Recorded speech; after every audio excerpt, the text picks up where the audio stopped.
Hello friend, SP education में आपका हार्दिक स्वागत है।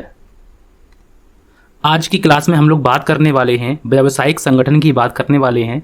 जैसा कि मैंने आप लोगों को एक नई सीरीज बताई हुई है कि बीकॉम में हम ऑल सेमेस्टर की क्लासें आप लोगों को करवाने वाले हैं, और जैसा कि मैंने अभी करवा दिया है, लगभग में हम लोगों ने ऑर्गेनाइजेशन की क्लास की अगर हम लोग बात करते हैं तो ऑर्गेनाइजेशन की क्लास हम लोगों की हो चुकी हैं। 12 क्लासों को हम लोग कर चुके हैं, मतलब 11 क्लासों को कर चुके हैं। ये हम लोगों की 12वीं नंबर की क्लास रहने वाली है।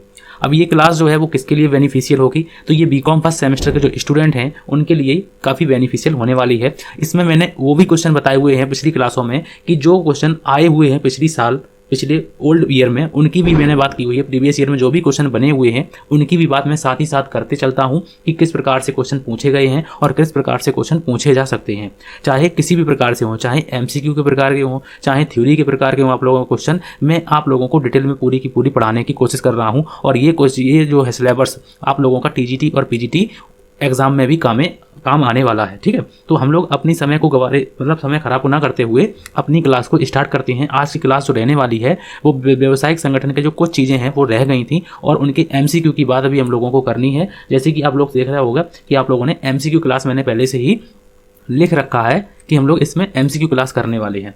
तो चलिए हम लोग अपनी क्लास को स्टार्ट करते हैं।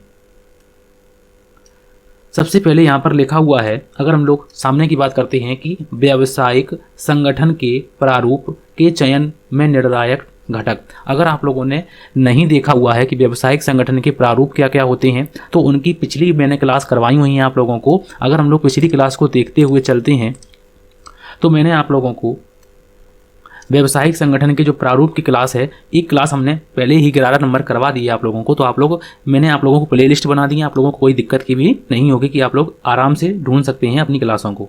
व्यावसायिक संगठन के प्रारूप की बात की थी तो मैंने अर्थ आप लोगों को बताया था कि व्यावसायिक संगठन का अर्थ क्या होता है। अर्थ के बाद मैंने आप लोगों को बताया था कि व्यावसायिक संगठन के प्रारूप क्या क्या होते हैं, उन पर मैंने डिटेल में बात की हुई थी कि निजी स्वामित्व वाले व्यावसायिक संगठन होते हैं और सार्वजनिक या सरकारी क्षेत्र के व्यावसायिक संगठन होते हैं।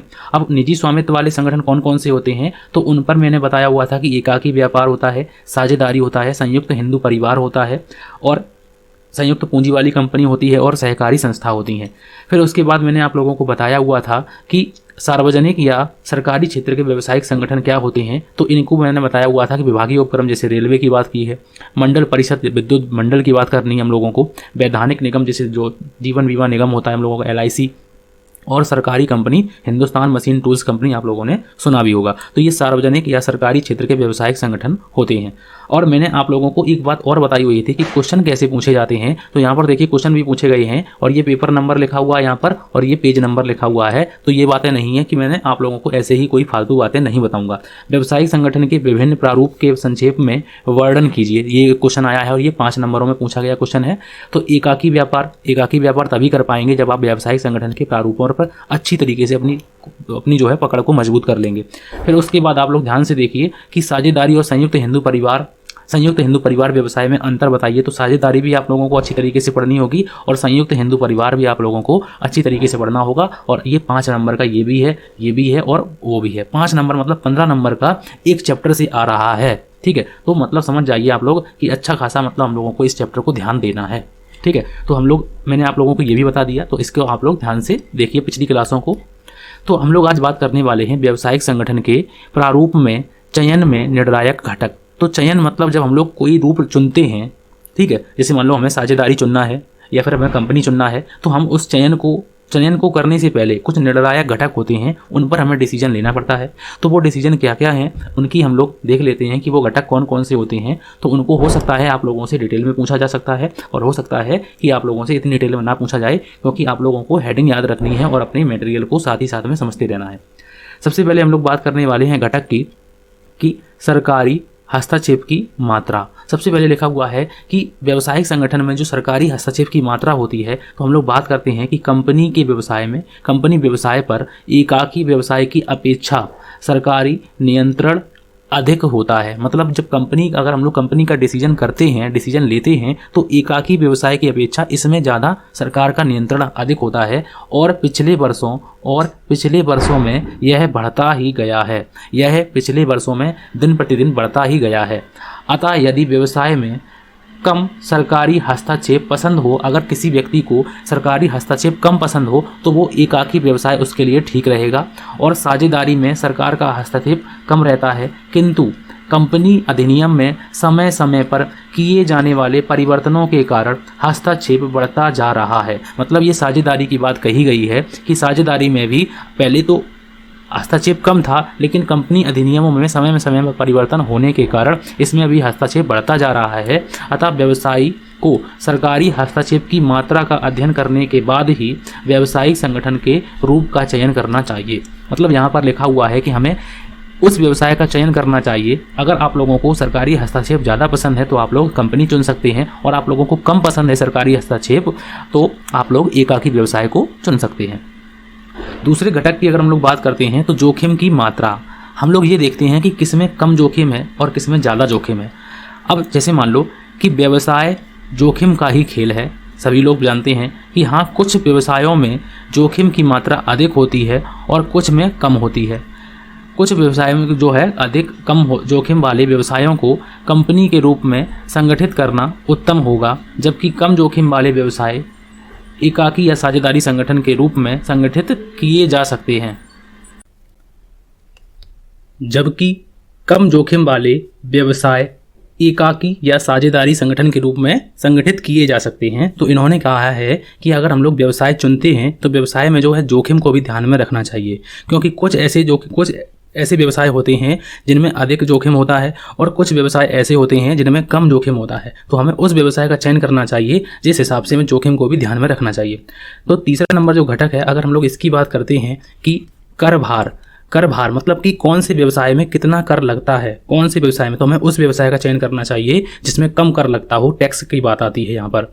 तो एकाकी व्यवसाय में कर भार जो होता है, कर भार का मतलब होता है टैक्स की बात करते हैं तो कर जो है होता है एकाकी व्यवसाय में वह न्यूनतम होता है, जबकि साझेदारी में अधिक और कंपनियों को ऊंची दरों से कर देना पड़ता है। अतः संगठन प्रारूप चुनते समय हमें इस बात को भी ध्यान में रखना चाहिए कि कर का जो भार है, कर का भार हम पर कितना पड़ेगा, जितना हम वहन कर सकते हैं उसी हिसाब से हमें व्यवसाय का चयन करना चाहिए।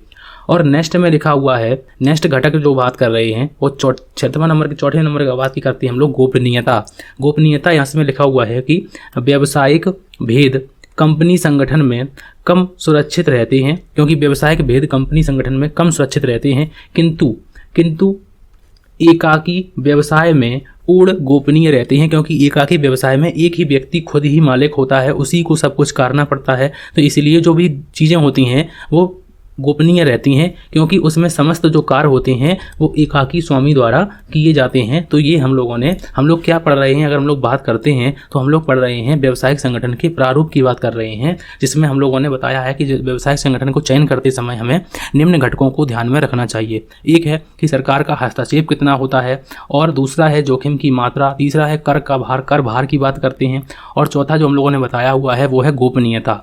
अब नेक्स्ट में अगर हम लोग बात करते हैं दायित्व की सीमा। कुछ व्यवसाय ऐसे होते हैं जिनमें सीमित दायित्व होता है और कुछ व्यवसाय ऐसे होते हैं जिनमें असीमित दायित्व होता है। तो हमें उसी व्यवसाय का चयन करना चाहिए जिस हिसाब से हम अपने दायित्व को दे सकते हैं। तो यहाँ पर क्या लिखा हुआ है कि यद्यपि प्रत्येक प्रकार के व्यवसाय में कुछ ना कुछ दायित्व तो होता ही है, किंतु संगठन के प्रारूप का चयन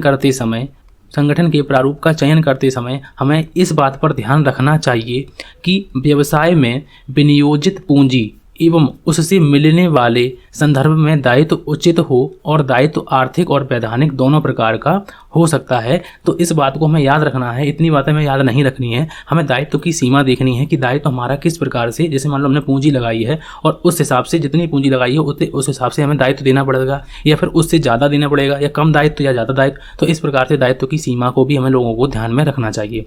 ये हम लोगों का 5वां नंबर की बात हम लोगों ने कर ली है। अब हम लोग 6वें नंबर की अगर हम लोग बात करते हैं पूंजी की मात्रा, तो 6वें नंबर जो घटक लिखा हुआ है पूंजी की मात्रा। तो कुछ व्यवसायों में पूंजी कम मात्रा में हमें ज़रूरत पड़ती है और कुछ व्यवसायों में पूंजी हमें अधिक मात्रा में ज़रूरत पड़ती है। तो हम अपनी पूंजी को हिसाब से ही व्यवसाय का चयन करते हैं। तो जिस पैमाने पर व्यापार करना हो उसके लिए कितनी पूंजी आवश्यक होगी, इसका अनुमान लगाने के उपरांत यह देखना चाहिए कि किस प्रारूप को अपनाने पर यह वह सुविधा से उपलब्ध हो सकती है। मतलब हम लोग ये देखते हैं व्यवसाय का चयन करते समय कि हमें कितनी पूंजी इजी तरीके से मिल सकती है, वह उसी मतलब व्यवसाय को हम लोगों को चयन करना चाहिए। ये नहीं है कि हमने व्यवसाय का चयन तो बड़ा सोच रखा है लेकिन पूंजी हम लोगों के पास कम है, तो ऐसे व्यवसाय का चयन नहीं करना चाहिए, क्योंकि हम लोगों ने कहा है कि जो पूंजी होती है वो एक तरीके से व्यवसाय का रक्त मानी जाती है। ठीक है, यदि थोड़ी पूंजी से काम चल सकता है तो एकाकी व्यवसाय श्रेष्ठ रहेगा, किंतु यदि अधिक पूंजी चाहिए तो साझेदारी संगठन उपयुक्त रहेगा, और यदि विशाल मात्रा में पूंजी की आवश्यकता हो तो संयुक्त पूंजी वाली कंपनी का निर्माण किया जा सकता है। तो ये हम लोगों ने पॉइंट की बात की हुई है। नेक्स्ट पॉइंट की बात करते हैं, भौगोलिक क्षेत्र की बात करते हैं, भौगोलिक कार्य क्षेत्र की बात करते हैं। तो किसी व्यवसाय का जो क्षेत्र है, किसी व्यवसाय का क्षेत्र जितना बड़ा होगा उसके लिए उतने ही अधिक प्रबंध और निरीक्षण की आवश्यकता पड़ेगी। मतलब यहाँ पे ये कहा गया है कि किसी व्यवसाय का जो क्षेत्र है वो जितना अधिक बड़ा होगा उसके लिए अधिक प्रबंध करने पड़ेंगे और निरीक्षक की आवश्यकता हमें पड़ेगी। अतः व्यावसायिक संगठन का ऐसा प्रारूप चुनना चाहिए जो प्रबंध एवं निरीक्षक के कार्य को सुगम और सुविधाजनक बना दे। इस दृष्टि से स्थानीय क्षेत्र वाले व्यवसायों को एकाकी स्वामित्व के अंतर्गत स्थापित किया जा सकता है। जिन व्यवसायों के कार्य क्षेत्र राष्ट्रीय और अंतर्राष्ट्रीय हों उनकी स्थापना कंपनी या कॉरपोरेशन के रूप में की जा सकती है। तो ये भौगोलिक क्षेत्र की बात हम लोगों ने कर ली है। और नेक्स्ट में अगर हम लोग बात करते हैं नियंत्रण व निर्देशन की मात्रा, किसमें नियंत्रण अधिक जरूरत पड़ेगी, किसमें नियंत्रण हमें कम ज़्यादा ज़रूरत पड़ेगी या किसमें नियंत्रण हमें कम ज़रूरत पड़ेगी, तो इस प्रकार के व्यवसाय को भी हम लोगों को देखना होगा। तो यहाँ पर लिखा हुआ है कि कुछ व्यवसायों में पूंजी के व्यक्तिगत नियंत्रण निर्देशन व संपर्क की निरंतर आवश्यकता होती है। कुछ व्यवसाय ऐसे होते हैं जिनमें हमें व्यक्तिगत नियंत्रण, निर्देशन और संपर्क की लगातार ज़रूरत पड़ती रहती है, जबकि अन्य व्यवसायों में से कार्य इतने आवश्यक नहीं होते हैं। मतलब अन्य व्यवसाय जो होते हैं ये कार्य इतने आवश्यक नहीं होते हैं क्योंकि उन्हें वेतनभोगी कर्मचारी द्वारा ही संपन्न कराया जा सकता है।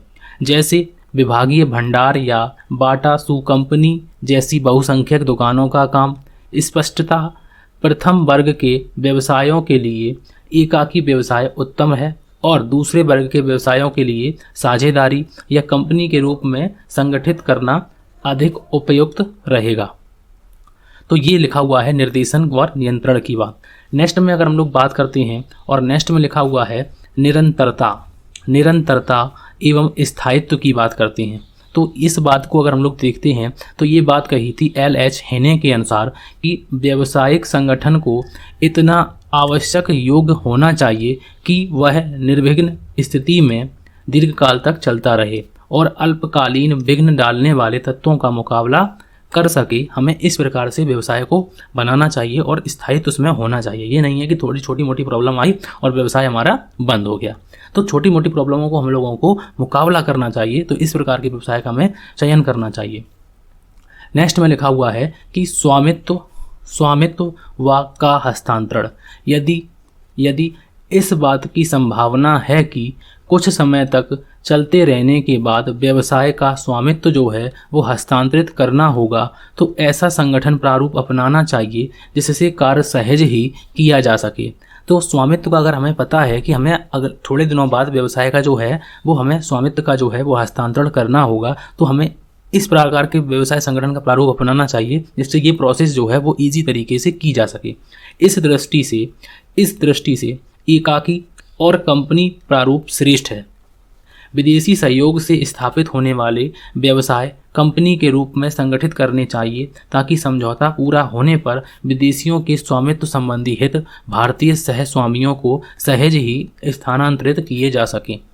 कंपनी में अंशों के हस्तांतरण द्वारा यह काम शीघ्रता व सुगमता से निपटाया जा सकता है। ठीक है, जब अंश की बात करेंगे हम तब अंश में आप लोगों को ये बात बिल्कुल समझ में आ जाएगी कि हस्तांतरण कैसे करते हैं। ठीक है, उसके बाद नेक्स्ट पॉइंट में बात करती हैं और नेक्स्ट पॉइंट में लिखा हुआ है मितव्ययिता। तो वर्तमान समय में प्रतिस्पर्धा के युग में वही व्यवसाय टिक सकते हैं जो अपनी वस्तु या सेवा को प्रतिस्पर्धात्मक मूल्य पर ग्राहकों को प्रस्तुत कर सकते हैं। किंतु प्रतिस्पर्धात्मक मूल्य तब ही रखे जा सकते हैं जबकि उत्पादन और वितरण लागतें कम रहें। अतः संगठन का ऐसा प्रारूप चुनना चाहिए जिससे व्यवसाय का जो कार्य क्षेत्र है, व्यवसाय का जो कार्य है वो मितव्ययिता पूर्वक चलाया जा सके। और लास्ट जो घटक लिखा हुआ है, लास्ट घटक की बात करते हैं समायोजन। लास्ट घटक की बात करते हैं समायोजन क्षमता। तो व्यावसायिक परिस्थितियों में परिवर्तन होते रहते हैं, अतः यह आवश्यक है कि संगठन प्रारूप ऐसा होना चाहिए जिसमें परिस्थितियों के अनुसार समायोजन की क्षमता हो। यदि उसमें यह गुण है तो कार्य सुचारू रूप से चलता रहेगा। ठीक है, तो मैंने आप लोगों को घटक की बात की हुई है, तो मैं आप लोगों को ये बता रहा था कि व्यावसायिक संगठन के प्रारूप का चयन करते समय हमें कौन कौन से निर्धारक घटक भी ध्यान में रखने पड़ेंगे। तो हमें सरकारी हस्तक्षेप को याद रखना पड़ेगा, समझना पड़ेगा, जोखिम की मात्रा को भी देखना पड़ेगा, कर को भी देखना पड़ेगा, गोपनीयता की स्थिति को भी देखना पड़ेगा, दायित्व की सीमा को देखना पड़ेगा, पूंजी की मात्रा को देखना पड़ेगा, और हम लोगों को भौगोलिक कार्यक्षेत्र नियंत्रण और निरंतर और स्वामित्व का हस्तांतरण को भी देखना पड़ेगा, और मितव्ययिता है या नहीं है इस बात को भी ध्यान में रखना होगा, और समायोजन क्षमता को भी हम लोगों को ध्यान में रखना होगा। तो अब हम लोग इनके जो है MCQ क्वेश्चन, जो इनके इस पार्ट के जो MCQ क्वेश्चन है, हो सकता है आप लोगों के एग्जाम में ना पूछे जाए, लेकिन किसी के एग्जाम पर और भी जो यूनिवर्सिटी हैं वो हो सकता है एग्जाम में MCQ टाइप पूछती हो। तो आप लोग अपनी तैयारी को अच्छी तरीके से करते रहिए, और TGT PGT में भी ये MCQ हो सकता है यहाँ से क्वेश्चन पूछे जाएं, तो आप लोग अच्छी तरीके से करते रहिए। तो चलिए हम लोग अब MCQ को देखते हैं। तो ये बहुत से क्वेश्चन आप लोगों को ईजी लगेंगे, जो TGT PGT की तैयारी कर रहे होंगे उन लोगों को ईजी लगेंगे, लेकिन हम लोगों को करने हैं तो फिर ठीक है, क्योंकि हम लोगों को अच्छी तरीके से अपनी तैयारी को करना है। तो चलिए हम लोग स्टार्ट करते हैं। क्वेश्चन नंबर 1 की बात करते हैं। क्वेश्चन नंबर 1 में लिखा हुआ है कि एक व्यक्ति द्वारा सभी जोखिम उठाई जाती हैं। तो ऐसा कौन सा व्यवसाय है जिसमें एक व्यक्ति के द्वारा सभी जोखिमें उठाई जाती हैं? तो ऐसा साझेदारी में होता है, कंपनी में होता है, या फिर एकाकी स्वामित्व में होता है, या फिर उपरोक्त में से कोई नहीं। तो इसका सही आंसर आप लोगों को बताना है। तो एक व्यक्ति द्वारा सभी जोखिमें उठाई जाती हैं, तो ये काम किस में किया जाता है? तो ये काम किया जाता है एकाकी स्वामित्व में। तो इसका आंसर क्या हो जाएगा? C ऑप्शन बिल्कुल सही आंसर हो जाएगा। उसके बाद नेक्स्ट क्वेश्चन, और नेक्स्ट क्वेश्चन की बात करते हैं। क्वेश्चन नंबर 2 में लिखा हुआ है कि अधिक व्यक्तिगत संपर्क तथा गोपनीयता प्रमुख तत्व है। अगर हम लोग अधिक लोगों से मिल सकते हैं और गोपनीय रूप से अपने तथ्यों को छिपा सकते हैं, तो ऐसा किस व्यवसाय में होता है? तो ऐसा एकाकी व्यवसाय में होता है, साझेदारी में होता है, कंपनी में होता है, या फिर सरकारी समिति का होता है। तो इसका सही आंसर आप लोगों को बताना है कि अधिक व्यक्तिगत संपर्क मतलब अधिक लोगों से हम आपस में संपर्क कर सकते हैं और अपने तथ्यों को गोपनीय रूप से रख सकते हैं। तो ऐसा हम लोग किस व्यवसाय में कर सकते हैं? तो इसका सही आंसर आप लोगों को बताना है कि इसका सही आंसर क्या हो जाएगा। तो इसका जो सही आंसर है, तो इसका सही आंसर एकाकी व्यवसाय में हो जाएगा, क्योंकि एक ही व्यक्ति जब सभी काम करेगा तो वो अधिक लोगों से मिलेगा भी और अपने तथ्यों को छुपा के रखेगा, क्योंकि उसको किसी दूसरे को बताना ही नहीं है कि हमने कितना प्रॉफिट कमाया, कितनी लागत आई है, कितना मूल्य रखेंगे। तो इन बातों को कोई चर्चा नहीं करता है वो, क्योंकि वो एक ही मालिक है उसमें। उसके बाद नेक्स्ट क्वेश्चन, और नेक्स्ट क्वेश्चन में लिखा हुआ है, क्वेश्चन नंबर 3 की बात करते हैं कि कार्य तथा पारितोषिक का प्रत्यक्ष संबंध पाया जाता है। कार्य तथा पारितोषिक का प्रत्यक्ष संबंध किसमें पाया जाता है? साझेदारी में पाया जाता है, एकाकी स्वामित्व में पाया जाता है, सहकारी समिति में पाया जाता है, या फिर उपरोक्त में से कोई नहीं। तो इसका जो सही आंसर है तो वो क्या हो जाएगा, वो आप लोगों को बताना है। तो इसका सही आंसर क्या हो जाएगा? तो कार्य तथा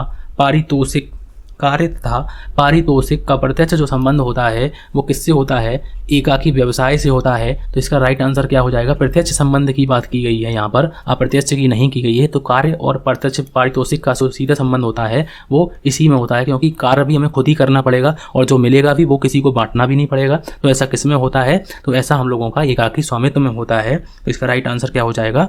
B ऑप्शन बिल्कुल सही आंसर हो जाएगा। उसके बाद नेक्स्ट क्वेश्चन, और नेक्स्ट क्वेश्चन में लिखा हुआ है क्वेश्चन नंबर 4 की बात करते हैं कि सीमित साख हानि है। सीमित साख हानि है, किसकी हानि है? एकाकी स्वामित्व की हानि है, निजी कंपनी की हानि है, सरकारी कंपनी की हानि है, या फिर उपरोक्त में से कोई नहीं। तो सीमित साख हानि है, तो वो किसकी हानि है? तो इसका सही आंसर जो है वो किसकी हानि है? तो इसका सही आंसर है एकाकी स्वामित्व की हानि है। तो इसका राइट आंसर क्या हो जाएगा? ए ऑप्शन बिल्कुल सही आंसर हो जाएगा। उसके बाद नेक्स्ट क्वेश्चन, और नेक्स्ट क्वेश्चन में लिखा हुआ है क्वेश्चन नंबर 5 की बात करते हैं, निम्न में से व्यावसायिक संगठन का प्रारूप कौन सा है?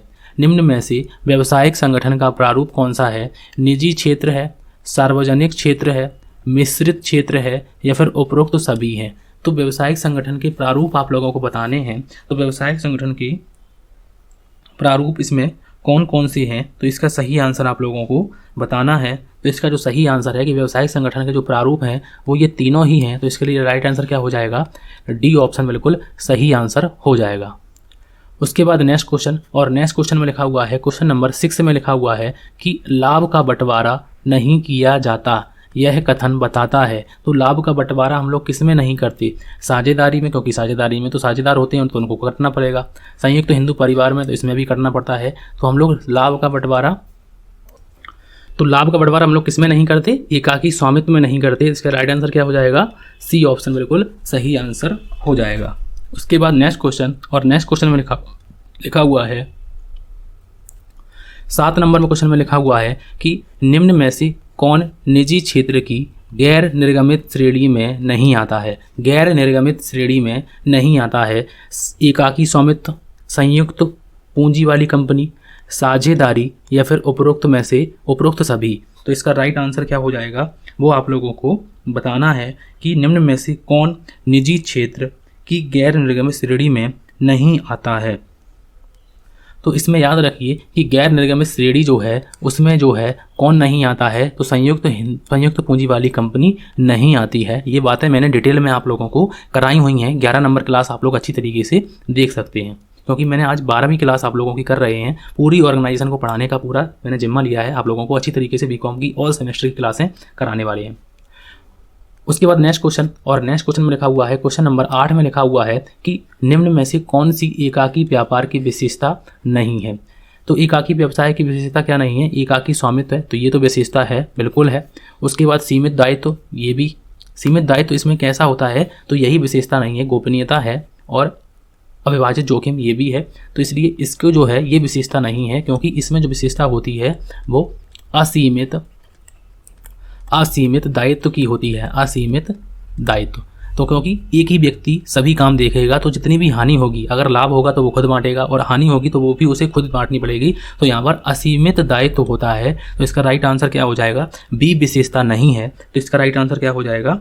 तो इसका जो राइट आंसर है वो हो जाएगा बी ऑप्शन बिल्कुल सही आंसर हो जाएगा। उसके बाद नेक्स्ट क्वेश्चन, और नेक्स्ट क्वेश्चन में लिखा हुआ है क्वेश्चन नंबर, निम्न में से कौन सा एकाकी व्यापार का लाभ नहीं है? निम्न में से कौन एकाकी व्यापार का लाभ नहीं है? एकाकी व्यापार का लाभ नहीं है। स्थापना में सुगमता, ये तो बिल्कुल है। असीमित दायित्व, शीघ्र निर्णय, व्यक्तिगत नियंत्रण, तो इनमें से एकाकी व्यवसाय का लाभ नहीं है, ये पूछा गया है, लाभ नहीं है। तो इसका सही आंसर आप लोगों को बताना है कि इसका सही आंसर क्या हो जाएगा। तो इसमें जो लाभ की बात करते हैं तो यहाँ पर स्थापना में तो सुगमता है, तो ये भी लाभ है। शीघ्र निर्णय ले सकते हैं, ये भी एक लाभ है। व्यक्तिगत नियंत्रण, ये भी एक लाभ है। तो असीमित दायित्व ये लाभ नहीं है। तो इसका राइट आंसर क्या हो जाएगा? बी ऑप्शन बिल्कुल सही आंसर हो जाएगा। उसके बाद नेक्स्ट क्वेश्चन, और आज का हम लोगों का आखिरी क्वेश्चन लिखा हुआ है कि निम्न में से कौन सी एकाकी व्यापार की सीमा है? तो असीमित दायित्व होता है, पूंजी के सीमित दायित्व होते हैं, असंतुलित प्रबंध होता है, या फिर उपरोक्त सभी। तो इसका जो राइट आंसर है वो क्या हो जाएगा? तो इसका राइट आंसर डी ऑप्शन बिल्कुल सही आंसर हो जाएगा, क्योंकि इसमें क्या होता है कि असीमित दायित्व होता है, ये बात बिल्कुल सही है। इसमें पूंजी जो होती है वो सीमित होती है और असंतुलित प्रबंध होता है। तो इसका राइट आंसर क्या हो जाएगा? ये सभी जो हैं इसमें सीमा में, व्यापार की सीमा में आते हैं। तो इसका राइट आंसर क्या हो जाएगा? डी ऑप्शन बिल्कुल सही आंसर हो जाएगा।